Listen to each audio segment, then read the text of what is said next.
कहते कबीर कबीर कबीरा, कहते कबीर कबीर। एक महत्वपूर्ण प्रश्न कबीर साहब ने उठा दिया है कि हम जो शरीर धारण करके आते हैं इस धराधाम पर, तो यह हमारा दंड है या पुरस्कार, सज़ा है या इनाम। और अगर सज़ा है, यह दंड है, तो उसे किस प्रकार से हम भुगतें, कैसे। पहले हम कबीर साहब जो फरमा रहे हैं उसे सुनते हैं।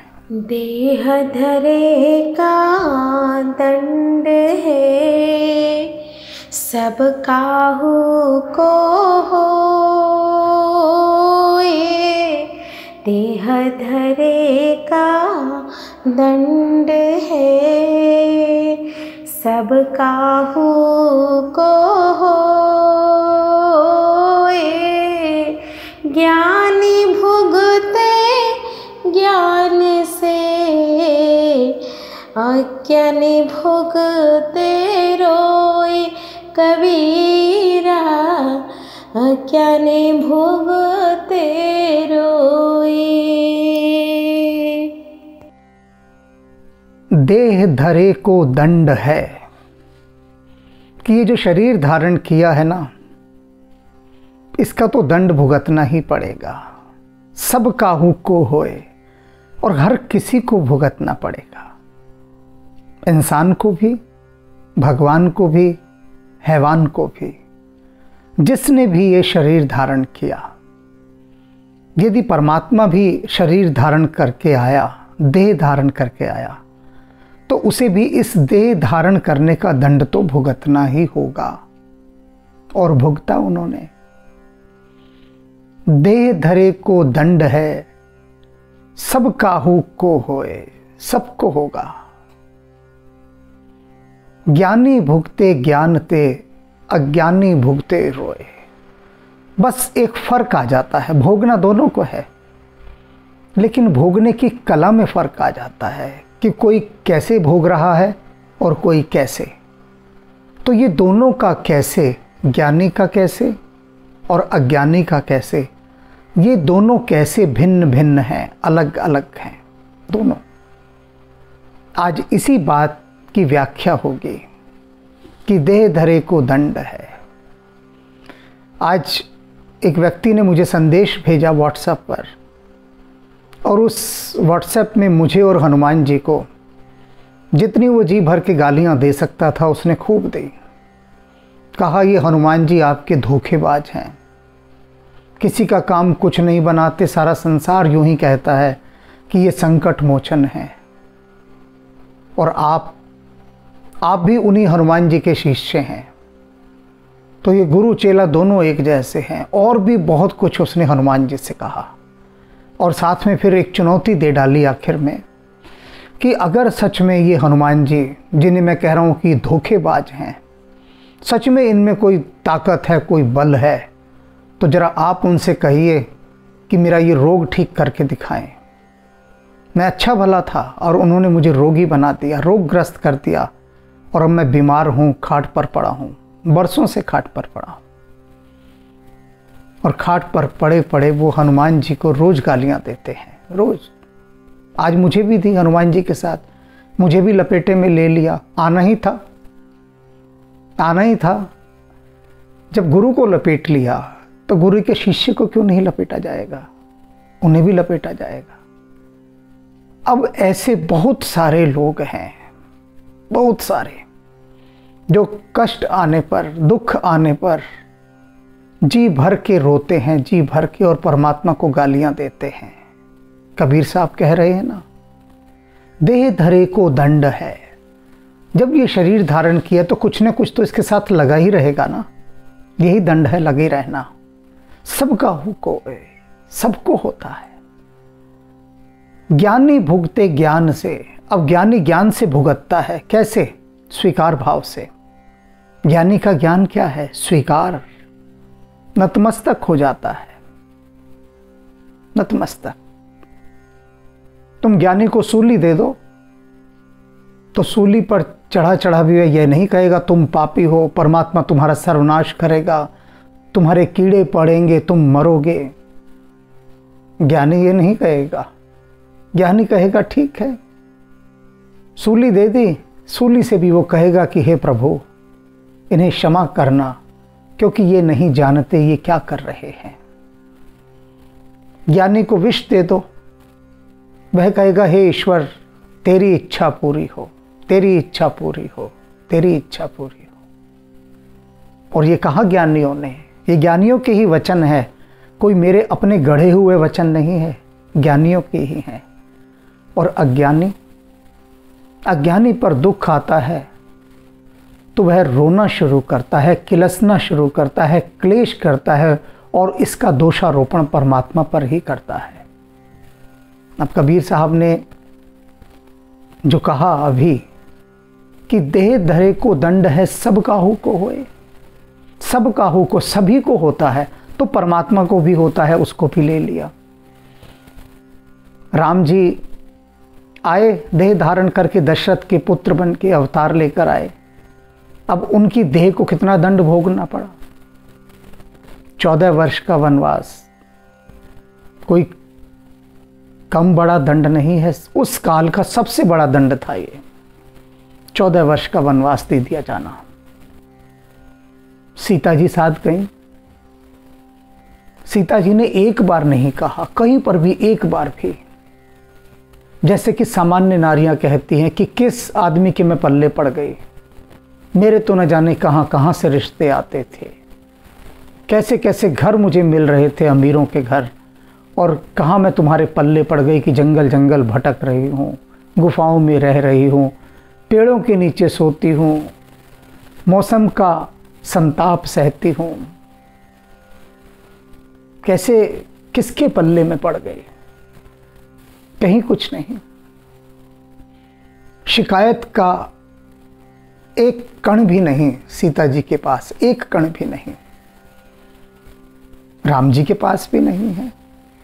वे भी नहीं कह रहे कि ये क्या मतलब हुआ कि मुझे 14 वर्ष का वनवास दिया जा रहा है, मेरा कसूर तो बताइए। कोई भी दंड मिलने पर यदि हम उस दंड के अधिकारी नहीं हैं, हकदार नहीं हैं हम उस सज़ा के, तो हम पहले यही सवाल करते हैं मेरा कसूर क्या है। राम नहीं पूछते कि मेरा कसूर क्या है। ज्ञानी भुगते ज्ञानते, वे ज्ञान से भुगत रहे हैं। चले गए वनों को, और यही पांडवों के साथ हुआ। उनको 12 वर्ष वनवास, 1 वर्ष अज्ञातवास, सबसे कठिनतम दंड जो दिया गया अब तक का महापुरुषों को, वह पांडवों को है अज्ञातवास। अज्ञातवास में वह द्रौपदी जो महारानी है, वह दासी की भूमिका निभा रही है। बताइए, महारानी को दासी बनकर रहना पड़ रहा है, अकल्पनीय बात। वह जो उस युग का सर्वश्रेष्ठ धनुर्धर है, वह विरहन्ला बनकर रह रहा है, और जो चक्रवर्ती सम्राट है वह विदूषक बनकर रह रहा है, राजा का नौकर बनकर रह रहा है। सहदेव और नकुल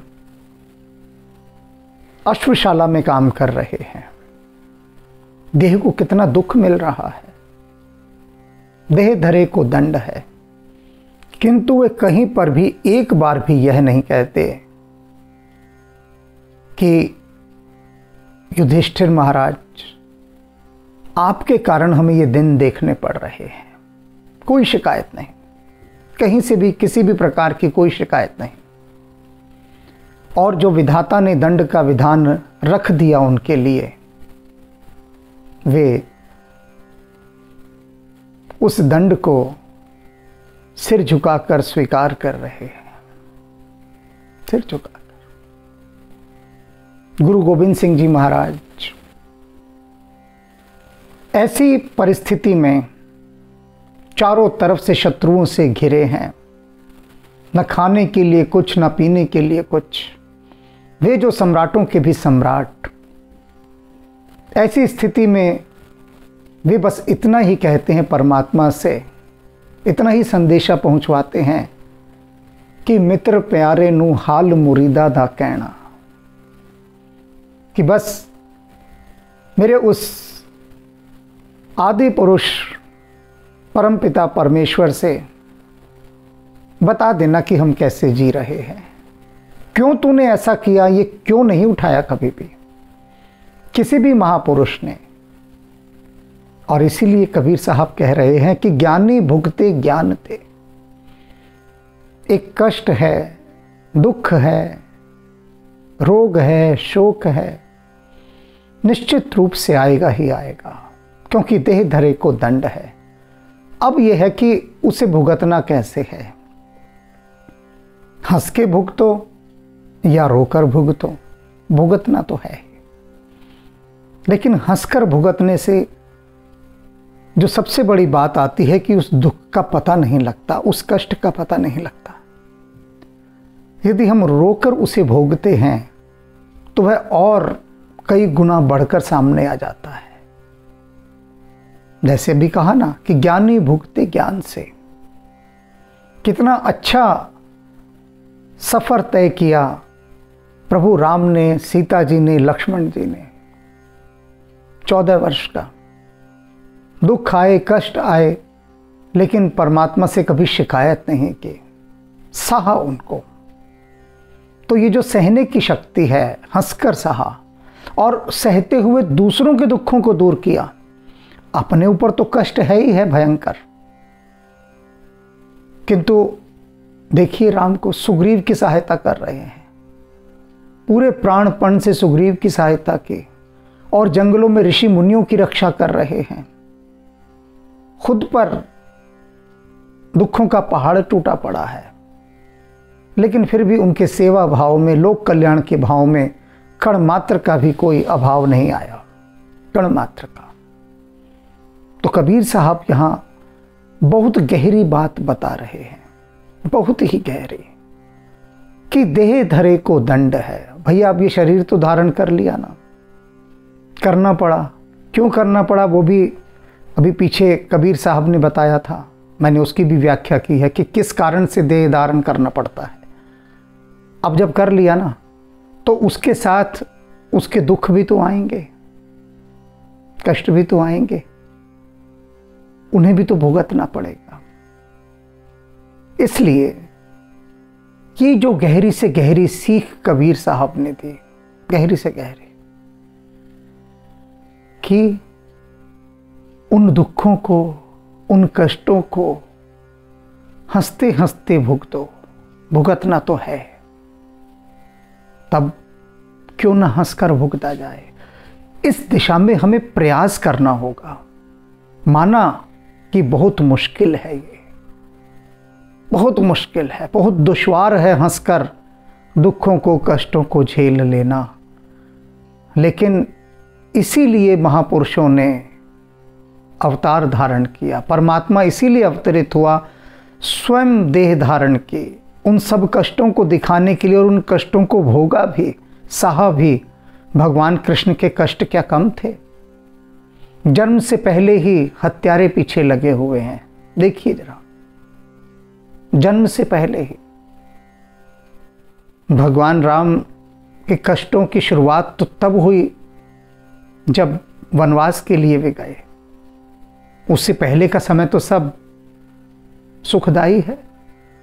और भगवान कृष्ण अभी जन्म भी नहीं हुआ है कि हत्यारे पहले आकर खड़े हो गए। हर पग पर हत्यारे हैं, और कृष्ण जीवन भर इन्हीं हत्यारों से लड़ते रहे, जीवन भर। लेकिन उनके मध्य भी देखिए, खड़े होकर बांसुरी बजा रहे, खड़े होकर, आनंदित होकर। उनकी मस्ती में कहीं कोई कमी नहीं आई। युद्ध भूमि के मध्य हैं, लेकिन शस्त्र ना उठाने की प्रतिज्ञा कर ली कि मैं शस्त्र धारण नहीं करूंगा। बताइए, ऐसा कोई हो सकता है योद्धा जो कहे कि मैं युद्ध भूमि में जाऊंगा लेकिन शस्त्र नहीं उठाऊंगा। कितना बड़ा जज्बा है, कैसे आया। अब ये जो देह धारण को दंड है, देह धारण की उसके सारे दंड वे भुगत रहे हैं। सारे राक्षस पीछे पड़े हैं भगवान कृष्ण के। उस समय के क्षत्रिय राजा पीछे पड़े हैं, आसपास के विदेशों के राजा भी पीछे पड़े हैं। वे कृष्ण को किसी मूल्य पर जीने नहीं देना चाहते, उनका जीना उन्होंने हराम करके रखना है, ऐसा वे सोच कर चले हैं और कर भी रहे हैं। लेकिन कृष्ण किसी को ये इजाज़त नहीं दे सकते कि कोई उनका जीना हराम कर दे, क्योंकि उनका जीना तो अपने भीतर की मनस्थिति है ना, वे जी तो अपने भीतर से रहे हैं। तो कृष्ण की मस्ती में इतने कष्टों के होते हुए भी कोई कहीं कमी नहीं आ रही, अडिग खड़े हैं।